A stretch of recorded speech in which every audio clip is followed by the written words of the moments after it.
Tatyana, good to see you. Thanks for taking a bit of time to come and have a chat. Appreciate that. Um, can I ask you, just to start, can I ask you about something that you said to me last time we were talking? You said to me, AI is going to change the way we think about how we organize ourselves. Mhm.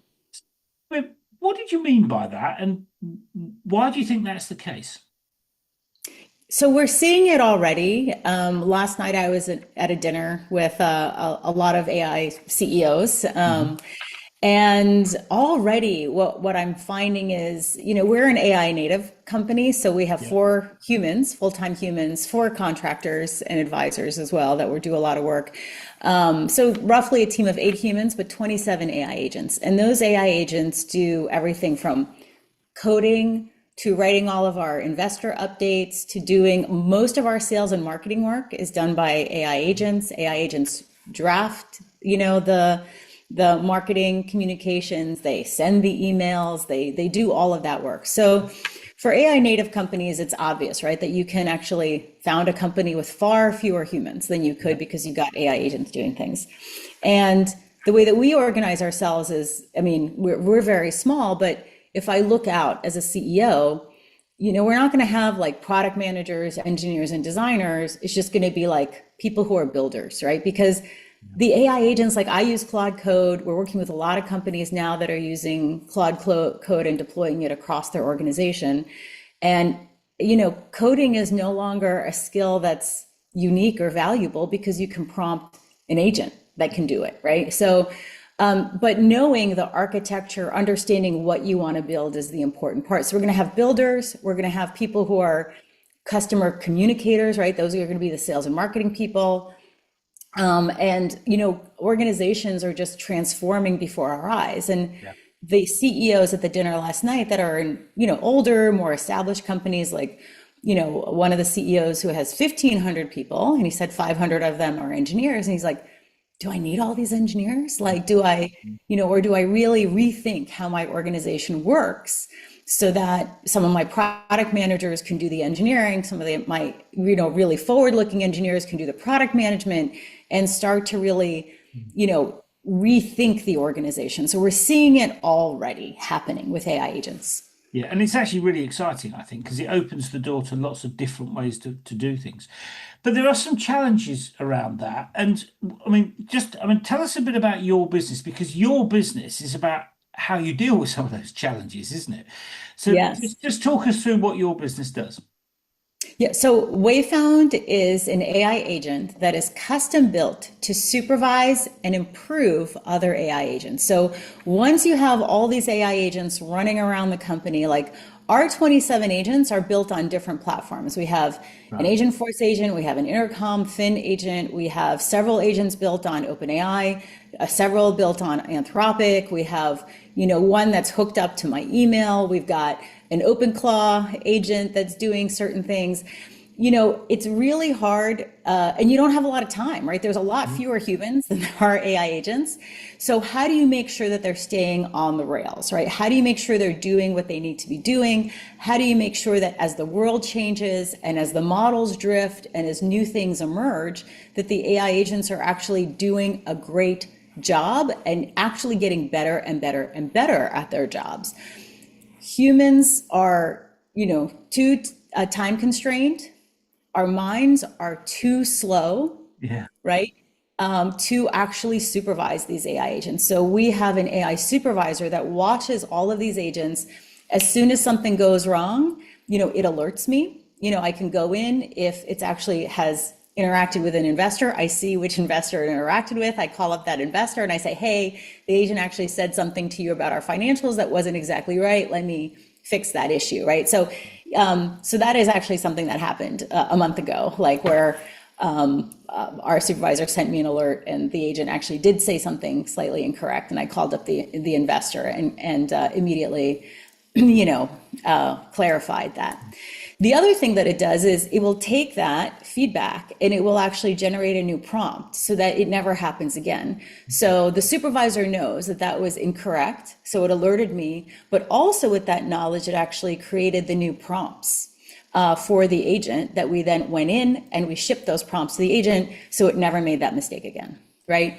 So that supervision layer is really critical as companies start to roll out AI agents. Yeah, I mean, I can see that, and your point about it, AI working too fast for humans to kind of keep track of it. I mean, I totally get that as well. Let me ask you about, because one of the things that raises are potential ethical issues, aren't they? I mean, what's your take on how those can be managed? I mean, it's one thing to say the agent's made a mistake. You can correct that, but there are issues. I mean, some of the mistakes that they could make could raise ethical questions. I mean, what's your take on the kind of ethics of this?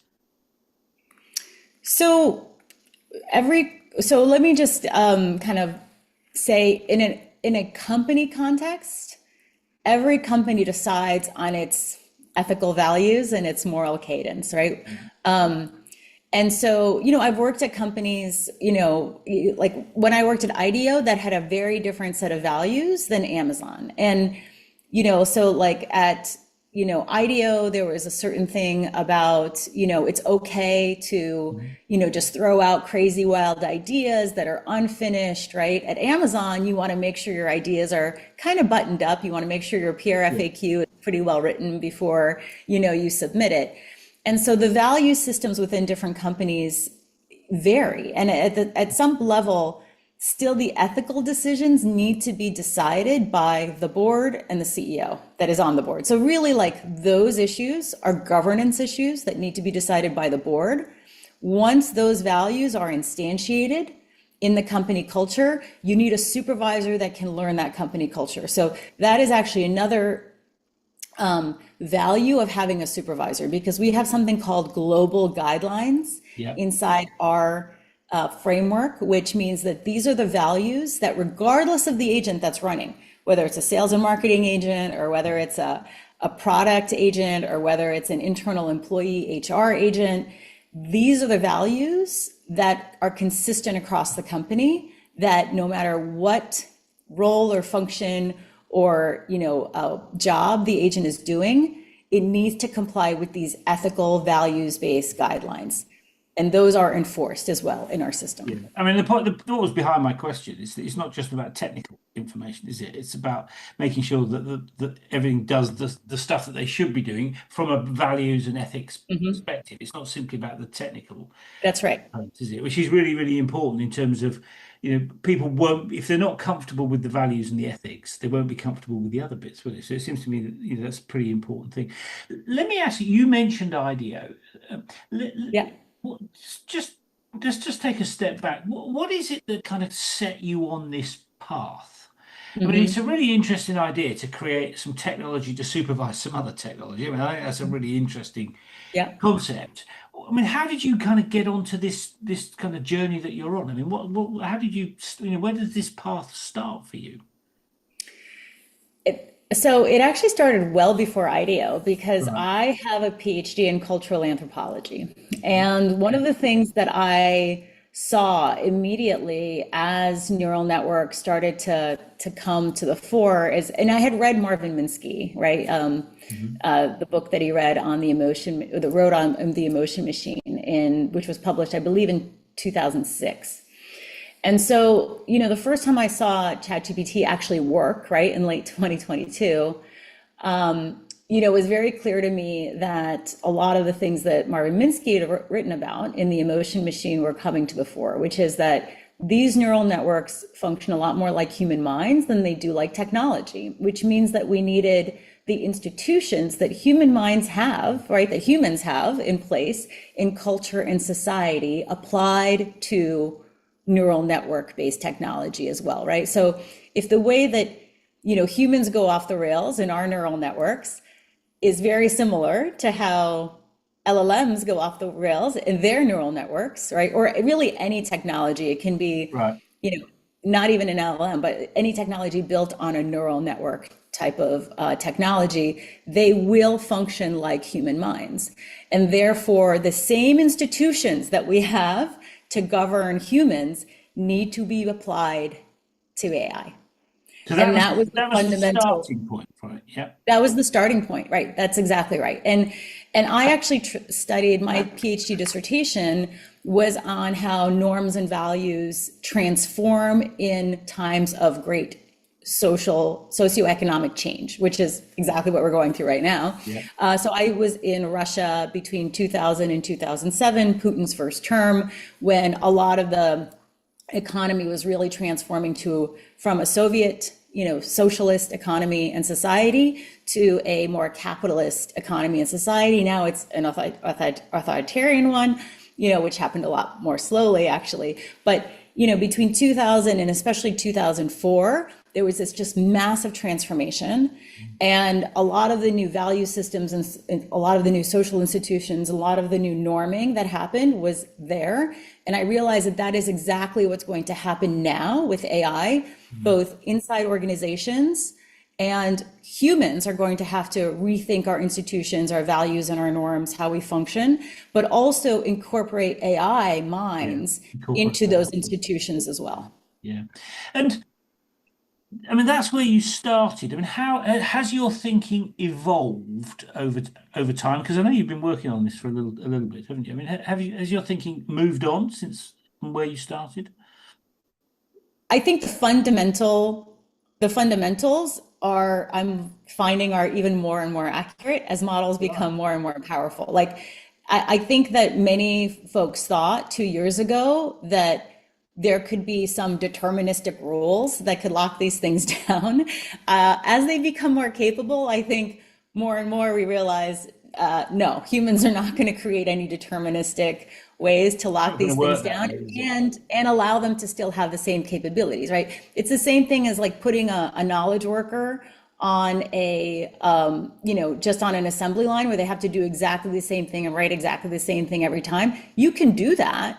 You're just not going to get the best knowledge work out of very, very smart people. Like if you've got an employee who's, 160 IQ, and you put them on an assembly line like that in order to make their outputs really deterministic, okay, you can do that, but like, why would you, right? And I think we're finding the same things with AIs. Like you can put them in these like really structured workflows, but like, why would you do that? And the company that doesn't do that is actually going to win, right? Because these models are so smart and so capable.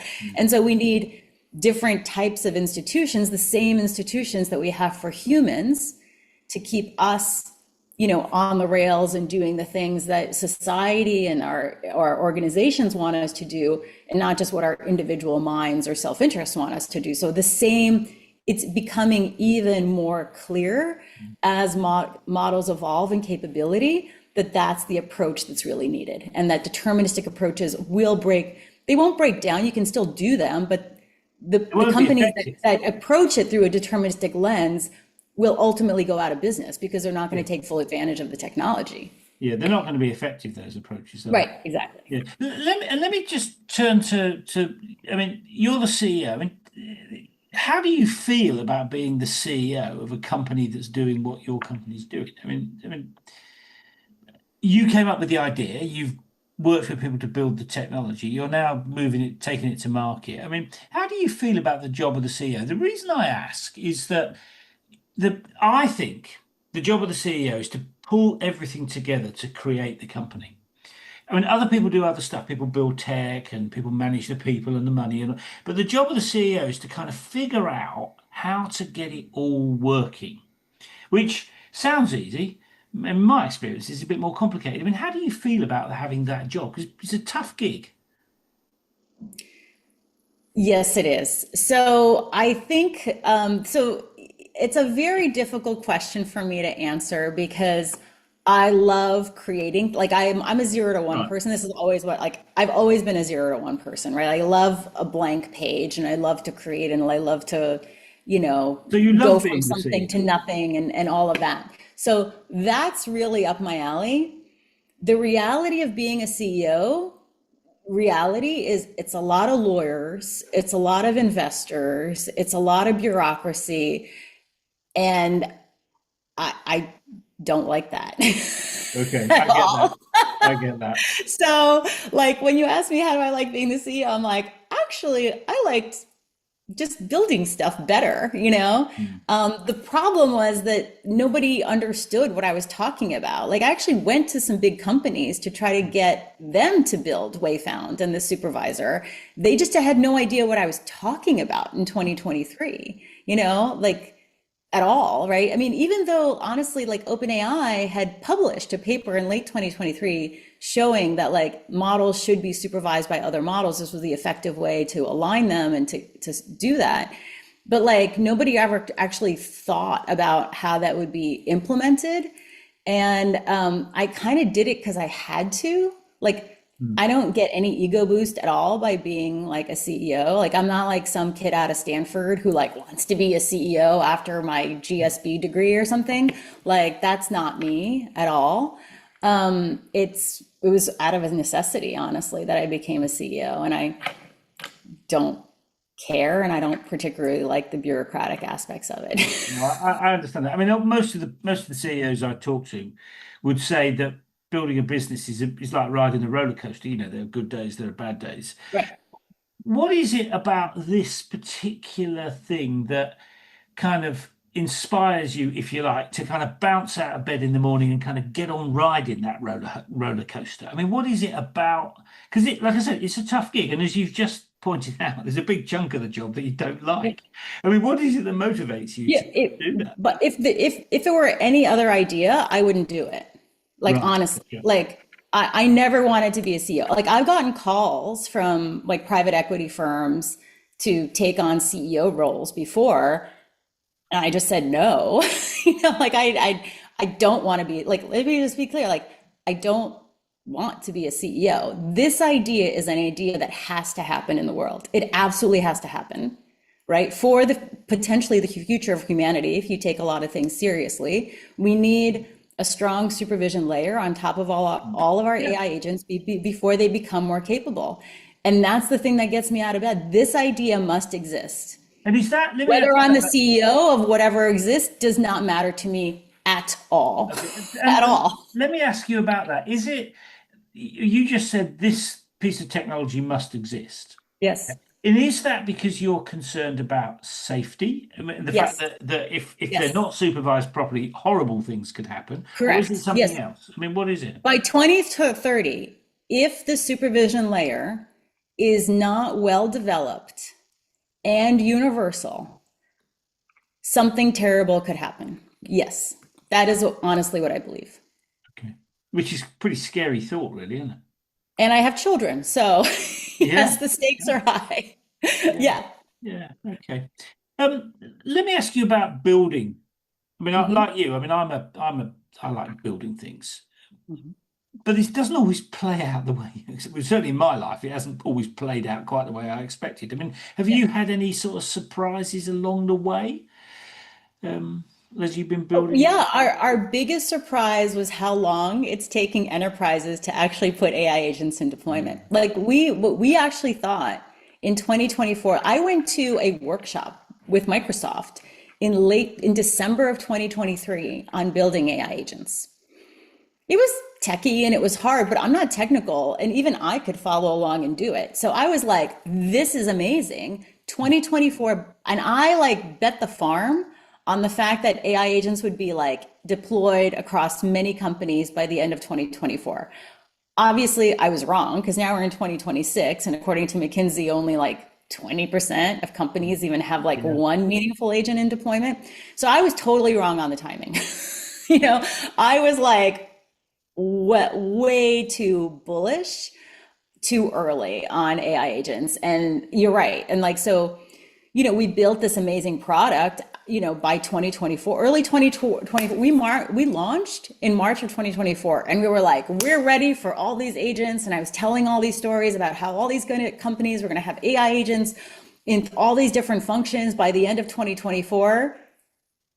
Obviously, very wrong. Yeah. So yeah, I was very wrong on the timing. Very wrong. Yeah.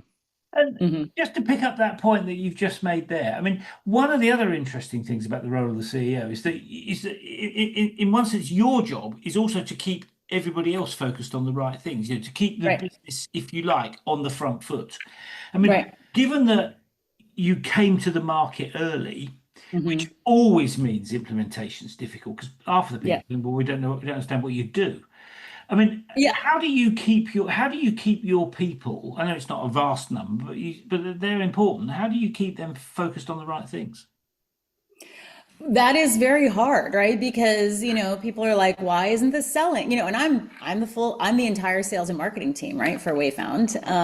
Yeah, so, how do how do you make them like understand that like, look, we are early, but we're not wrong. Like Mm. the world will catch up, right? We're early. So you're constantly looking for signals, right? So one of the things is like, sharing podcasts and sharing, we did have customers. We signed some of our first customers in 2024. We did a little pivot away from, we actually pivoted to agent building for a while to be like, oh, let's help them build agents in order to supervise them. We pivoted back just to supervision in 2025. Salesforce selected us as their official monitoring partner in Wow. about a Wow. year ago, in May of 2025. So that was really motivating, right? You're trying to find like the signals of market validation even before customers are fully ready, right?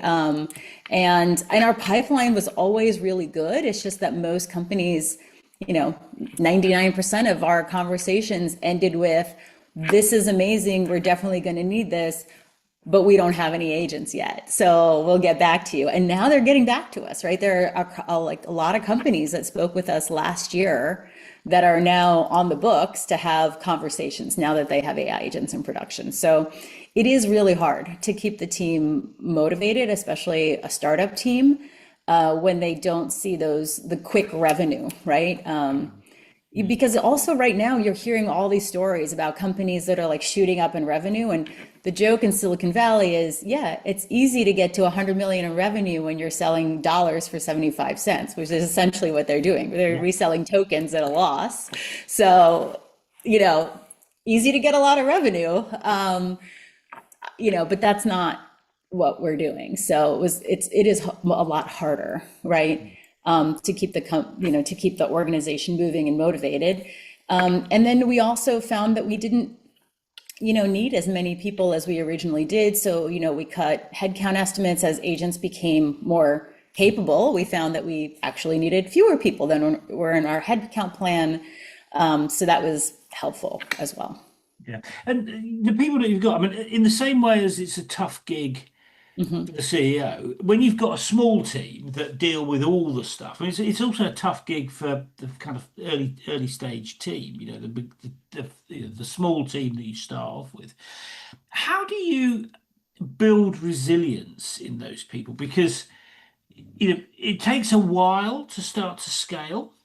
And there are lots of hurdles to be overcome, and you don't want to lose good people. I mean, it's hard enough finding good people. When you've got them, you really don't Hmm. want to lose them. How do you build resilience in those people? Because, I mean, it's if you're a functional specialist, if you're good at engineering or something, you're not necessarily used to dealing with these kind of problems. I mean, and how resilient are your team, and to what extent are you able to kind of boost that resilience? The best thing I find, so first of all of our engineers are also we're also product managers. So we're a very Okay. experienced team. All of us are Yeah. in our late 40s or 50s, actually. And so the engineers have an engineering background. They started as engineers, but their last role was actually as either like lead PMs or the head of product management. So, they're pretty experienced people, which makes it a lot easier. And once we did start getting customers, they talk to customers a lot, right? And that keeps you motivated, right? It's like a customer has this problem, let's solve this problem. Customer has this problem, let's solve this problem, right? Like the best way to motivate your team is to get them actually solving real problems for customers, Yeah. right? Because then it's like, oh, my work really matters, and I see the customer deploying it, and I get the feedback from them, and that's the way to keep going, honestly. Yeah. And I think that's a really good piece of advice, actually, because that's really where the joy is, isn't it? I mean, the purpose Mhm. of business is to help Yeah. your customers. I mean, whatever the detail is, it's about looking after your customers, helping the customers, providing value for customers. And Yeah. it's, I mean, I totally get your point that that is the bit where people get the joy, the inspiration from, isn't it? Yes. Yeah. Yeah. And I mean, as long as you're solving, like, as long as you're creating value for another person, you're like, oh, I can see I've created value. As Yeah. long as we're creating value, this is going to work eventually, right? Like, okay, and then you actually see it, right? And you deploy it, and then the customer uses it, and they come back to you, and they're like, "Oh my God!" Like this morning, I was talking to somebody, and he was like, "This is like magic. I don't even understand how this works." And I'm like, "Okay, well, let me give you all the background research about why this actually works." But it was like amazing, right? It was really validating and very inspiring Yeah. to talk to a customer who Yeah. said that. Let me ask you about the flip side. I mean, are there things that keep you awake at night? I mean, not really. I mean, That's pretty the good. timing, the You're obviously timing. doing pretty well then. I mean, the timing always keeps me awake. Like when is the world actually gonna, stop thinking that this is just traditional software and actually like get with the program and read some Marvin Minsky and like understand what he was writing about 20 years ago? Like, I'm just so surprised, honestly, Paul, that like how few AI engineers in Silicon Valley have actually read any of the foundational literature on what neural networks actually are and Mm. what the problems with them actually are. It feels like people are like, think that they're making things up, like, and discovering completely new things. And then you read stuff that was written 20 or 30 years ago, and you realize these people figured it out Mm. decades ago. Like, what are you people doing, And so that I don't know. I maybe I just read too much, and I'm very frustrated that other people don't read. Yeah, no, I get that. I mean, I'm That's a what big, keeps me up at night, right? yeah, I Like, get that. I mean, I'm a big reader, and I often wonder about similar sorts of things. You think, well, why don't you have that background? But not everyone's interested in those things, are they? I guess. What are the things that you enjoy most? oh, I enjoy philosophical debates. I enjoy, reading and talking about the future. I enjoy my family. I enjoy I nature, actually meant in hiking. terms of building the business, but Oh, I get the point about the family. I was wondering what you enjoyed about being a CEO, actually. That was what was behind my question. oh, about being a CEO? Yeah. I don't know. I don't really like being CEO. I mean, honestly, I don't know. Like again, if I could build this without having to be a CEO, that's what I would Yeah, you do. made It's that just that point, I didn't you? can't, Yeah. right? Like Yeah. nobody else gets it, I don't think, right? And I don't feel like, every other job that I've had as a product innovator, whether it was at, Salesforce or at, AWS or at Pendo, I've been a general manager. I've kind of been able to, create a vision and go for it. I mean, sometimes it worked, sometimes the technology didn't exist yet for it to fully work. And, there have been some mistakes, but yeah, I actually think in many ways there's more freedom to be a great builder when you're not the CEO, to be honest, Mm. in Yeah, my no, I experience. get that. I was just curious because you always come across as so positive. Let me ask you about the flip side. Let me ask you about the Okay. flip side. I mean, what would you say is the biggest mistake that you've made, and what did you learn from it? I will go back to the timing. And I honestly, like, this is, I am, I really, I'm a very impatient person, and I constantly get, I need people beside me to help me check my impatience, because I'm very frustrated with the way things are. So patience is the habit of being perfectly fine with what is, with the belief that it can be better. Okay. And I am very bad at the first part. I am very eager to get past what is and get to the what can be better Yeah, part. yeah, And I get very frustrated with people who are not there. And so, And so, yeah, the timing thing is the thing that is, And what did like you very learn hard from for me that? to attenuate. What did you learn from, if you like, being too early? Yeah, so what I learned is that I'm very impatient and I need to work on my patience, right? And so the ability to be okay with what is and not jump and move on to what should be and what can be and kind of barrel my way through it. Like I've been told, when I was a little younger, but I still think this is a little true. Like I'm a bull in a china shop, right? I'm just like, I see the goal over there and I'm just gonna barrel toward it.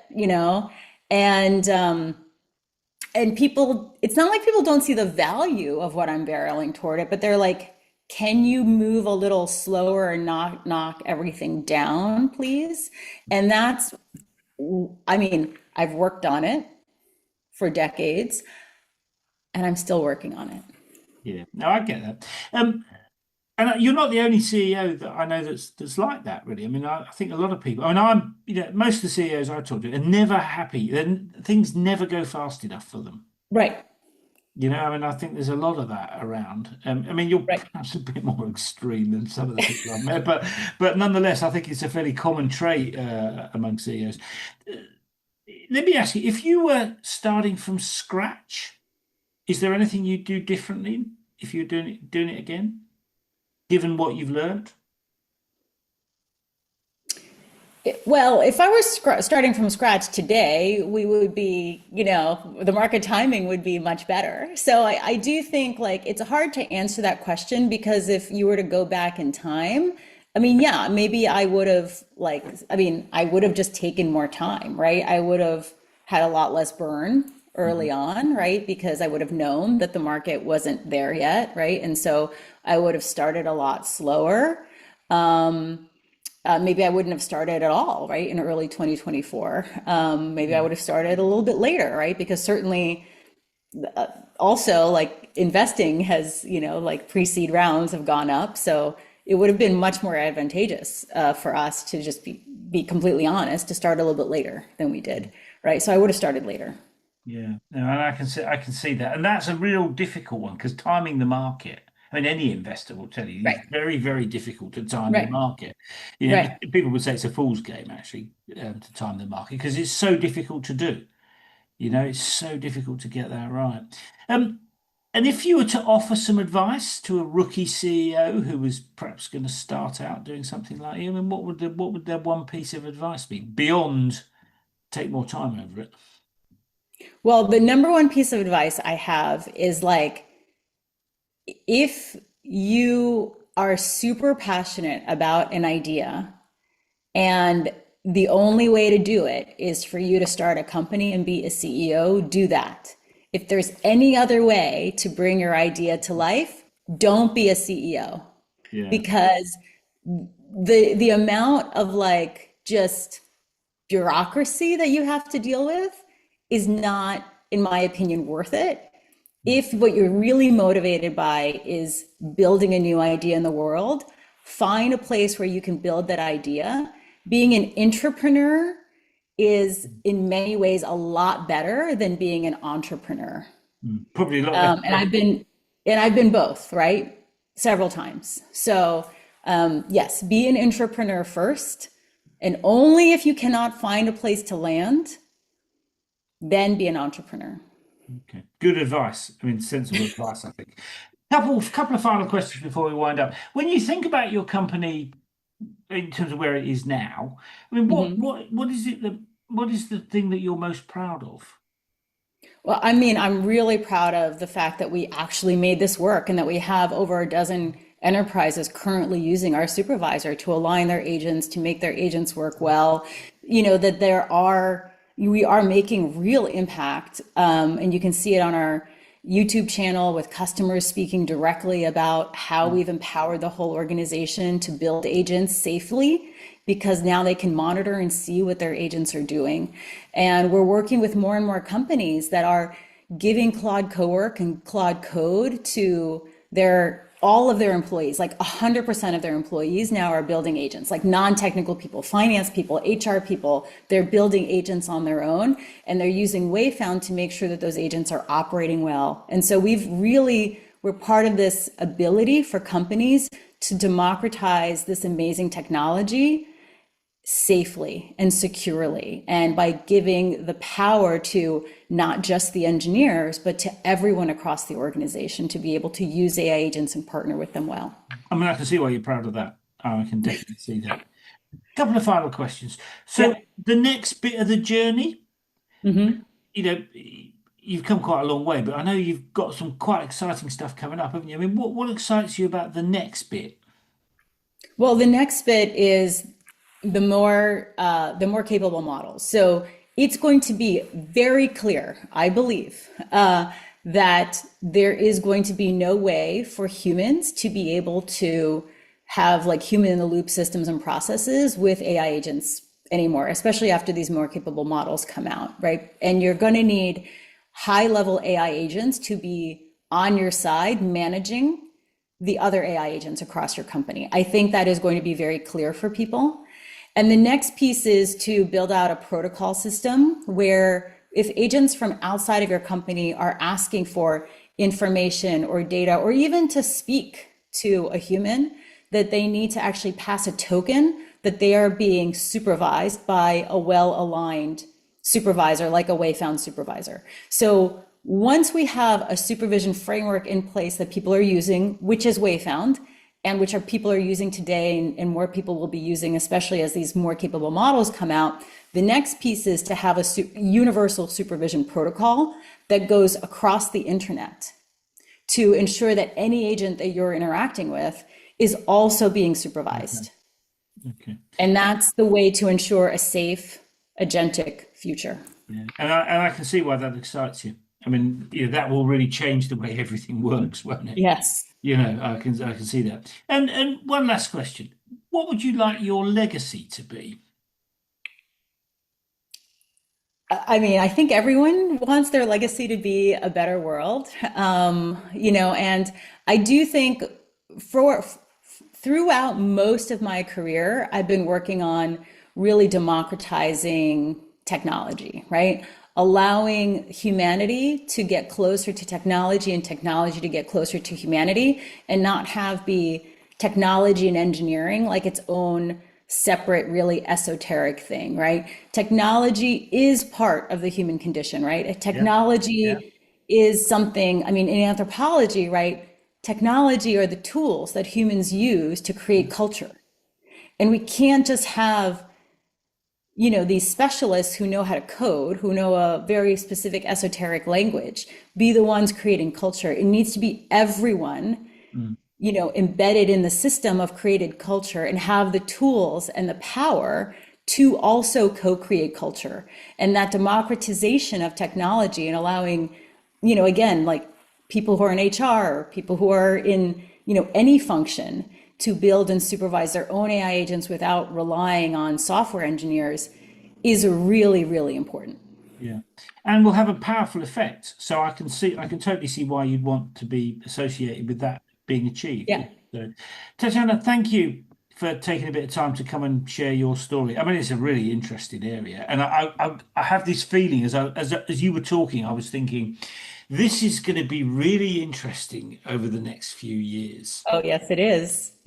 So Yeah. thanks for coming on and talking about what you're doing and where you're at and the sorts of things you want to achieve. And it sounds, like I said, it sounds really, really exciting. So I appreciate you making the time to come and have a chat with us. Thank you, Paul. All right, see you soon. Bye bye.